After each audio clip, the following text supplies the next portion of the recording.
বাংলাদেশের নির্বাচিত সরকারের সঙ্গে কাজ করতে চায় ভারত। অন্তর্বর্তী সরকারের ১.৫ বছরের শাসনামলে অসংখ্যবার এমন বুলি আওড়েছে ভারতের পররাষ্ট্র মন্ত্রণালয়। বাংলাদেশের নির্বাচিত সরকারের দায়িত্ব পালনের পেরিয়েছে ১০০ দিন, অথচ ২০২৪ সালের ৫ আগস্টের পর সম্পর্ক যেমন ছিল এখনও সেই আগের অবস্থানেই আছে। সম্প্রতি এমনটাই জানিয়েছে দ্য হিন্দু। ভারতীয় গণমাধ্যমটির দাবি, বিএনপি সরকার ভারতের ওপর খুশি নয়, কারণ অন্তর্বর্তী সরকারের সময় ভারত বাংলাদেশের বিরুদ্ধে যেসব পদক্ষেপ নিয়েছিল তা এখনও রয়ে গেছে। ক্ষমতা গ্রহণের আগে দুইবার তারেক রহমানের দ্বারস্থ হয়েছিল ভারত। সাবেক প্রধানমন্ত্রী বেগম খালেদা জিয়ার মৃত্যুর পর শোক জানাতে বাংলাদেশে আসেন ভারতের পররাষ্ট্রমন্ত্রী এস জয়শঙ্কর।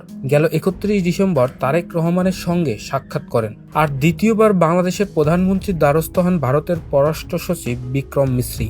এ সময় ভারত সফরের জন্য দেশটির প্রধানমন্ত্রী নরেন্দ্র মোদীর আমন্ত্রণপত্র নিয়ে তারেক রহমানের সঙ্গে সাক্ষাৎ করেন তিনি। আর ১৭ ফেব্রুয়ারি বিএনপি সরকারের শপথ গ্রহণের অনুষ্ঠানে অংশ নেন ভারতের লোকসভার স্পিকার ওম বিড়লা।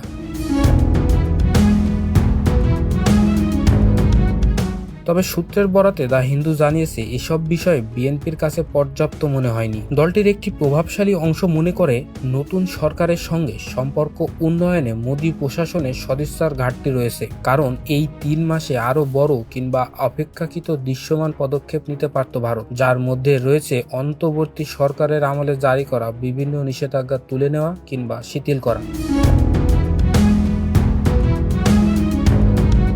ডক্টর মোহাম্মদ ইউনূস যখন বাংলাদেশকে নেতৃত্ব দিচ্ছেন, সে সময় তাকে এবং গোটা জাতিকে চাপে ফেলতে বাংলাদেশি পণ্যের ট্রান্সশিপমেন্ট সুবিধা বাতিল করে ভারত। বন্ধ রাখা হয় ব্যবসা ও চিকিৎসা সহ প্রায় সব ধরনের ভিসা। এমনকি গুরুত্বপূর্ণ পণ্য রপ্তানিতেও নেমে আসে শূন্যের কোঠায়। বিএনপি সরকারের প্রথম ১০০ দিনেও প্রায় সব ধরনের বিধিনিষেধ এখনও বলবৎ আছে। ফলে ভারতের সঙ্গে সুসম্পর্ক পুনর্গঠনে এখনও পর্যন্ত কোনো কারণ খুঁজে পায়নি তারেক রহমান।